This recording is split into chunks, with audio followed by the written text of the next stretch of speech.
Everyone we meet has a story to tell, and they carry these stories with them wherever they go. Nobody grows up without having to face one catastrophe or another.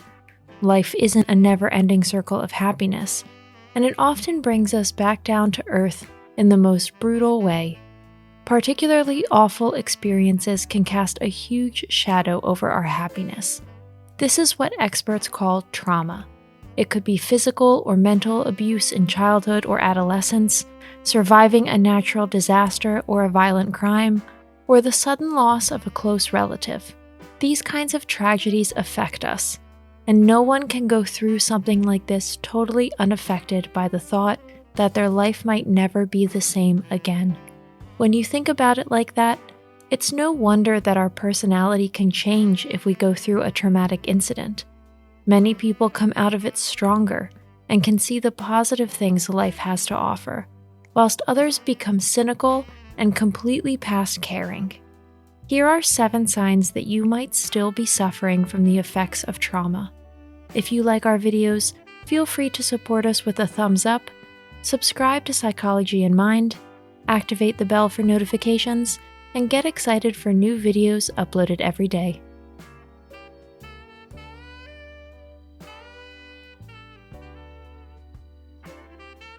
Number 1. You're always looking for the flaw in the system. Trauma makes us suspicious of life in general. Kids who got burned avoid fires later in life. This is the same for traumatic experiences. They keep us on the lookout for red flags. Every new contact, every new love, and every new potential friend will be scrutinized for any negative consequences before the positives are even considered. Trauma victims search meticulously for the flaw that is sure to be hiding around the corner, always assuming that hopeful new friends are actually faking it. Then they can breathe a sigh of relief when they're proven right. New friends never really stand a chance of proving themselves or showing that friendship is worth a shot. Number 2. Unhealthy coping mechanisms are a staple of your life. Our minds sometimes need a crutch to lean on. We all know the feeling that reaching for that chocolate or a glass of wine, buying nice things, or excessive exercise sessions will bring us out of our funk. Trauma victims almost always develop some type of coping mechanism for when visions of the past get the better of them. Going for a run isn't going to hurt when we need a mental pick-me-up. Similarly, neither is a glass of wine or a cheeky bar of chocolate.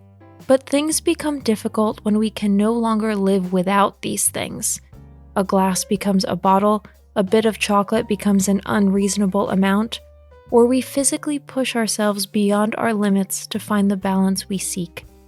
When the harmless habits are no longer enough, the harmful ones take their place. Prescription meds, drugs, or purposefully putting yourself in danger just for the rush become the path most trodden. Number 3. You sabotage your relationships. Trauma hangs over your life like a black cloud.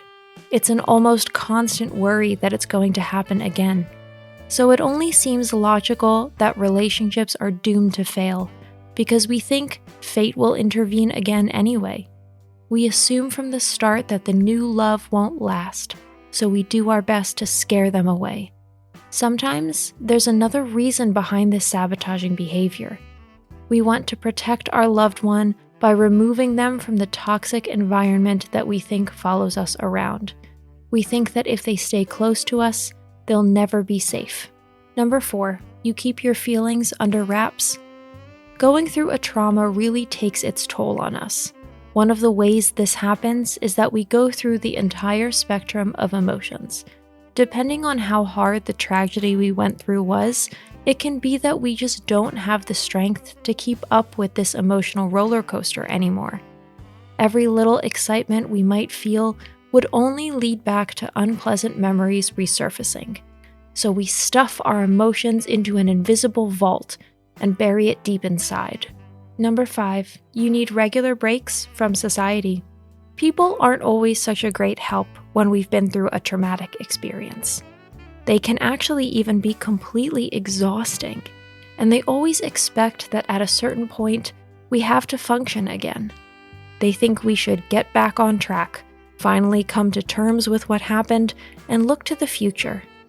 This sort of advice is neither helpful nor original. But even if those around you don't know about your pain, sometimes the interaction just becomes too much for you. Everything seems so unimportant and trivial to you, which makes other people hard to deal with. You can't stand their happiness, and their sadness even more so. Since they can't possibly know what it's like to be you, you feel misunderstood and excluded. Number 6, your emotions quickly get out of hand. Keeping your feelings bottled up inevitably leads to an enormous buildup of pressure inside us. Sometimes, even the most disciplined among us can't keep it in check anymore. Some people are so adept at it that they hardly notice themselves feeling anything ever again, because everything is safely tucked away. Others sometimes just see red and literally explode with anger or sadness. Negative feelings find their way to the surface sooner or later. Positive feelings, on the other hand, rarely do.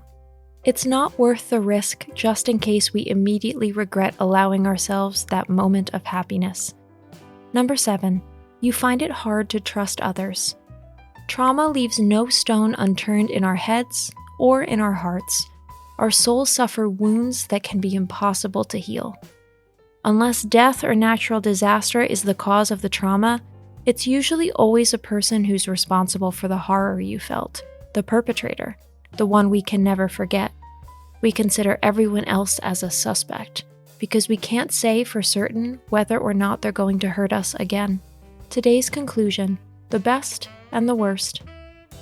How people react to going through trauma is unpredictable.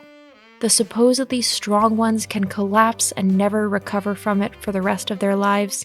The supposedly weak ones can suddenly show unexpected signs of unprecedented strength. Trauma brings out the best and the worst in us. We never know which side will win. And it's not even under our control. Nobody can say what the worst experience of someone's life is going to cause moving forward. In the future, consider this. A difficult person might actually just be a deeply hurt person. They're not intentionally obnoxious or bad, but the product of a trauma that's manifested itself in them this way. And likewise, particularly happy people might not have been born so happy-go-lucky. They might have had to walk a very dark path to learn to look on the bright side of life. Trauma has many faces. Almost everyone has experienced it. That's it for today. Thank you, and see you soon. Thanks for watching. Did you find this information helpful? Do you have experience with it? We would love to hear from you. Leave a comment below and let us know your thoughts. For more resources about mental health, self-improvement, and psychology, visit our website. You'll find the link in the video description where you can also connect with us on social media and sign up for our email list. Take care of yourself and have a beautiful day.